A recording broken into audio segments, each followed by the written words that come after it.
Hello! Welcome to this tutorial on how to blur moving object on Final Cut Pro. We'll be using this short clip of a cat, so let's protect the cat's identity and blur his face. What you do first, you go to the Effects panel. Under the Video Effects, you search a section called Blur, and here you find the Gaussian blur. You click and hold, and you drag it to your video to the object you want to blur. As you can see, it recognizes that there is an object. You release and you get this editing window. In this tracker section, you can adjust the middle point of your blur area. So let's put it on the nose of the cat. You can also adjust the size by dragging these red dots here. And also with this white circle on the side, you can adjust the shape. You can further adjust the shape if you click here on the shape window by using these green dots. After you're happy with the initial blur, go back to the tracker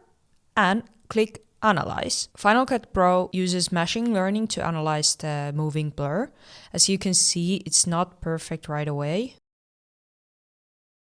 So I repeated a couple of times this, that I checked the frame by frame and saw frames that are not so good, like here, and then I adjusted the blur manually, like this. And then I clicked Analyze again. So this is the current result.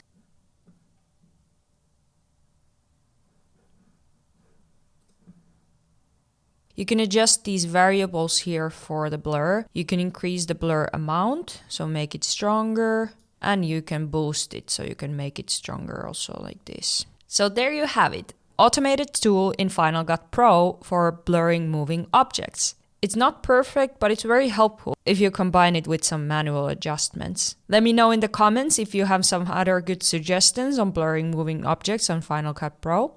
Thank you, and I see you in the next video.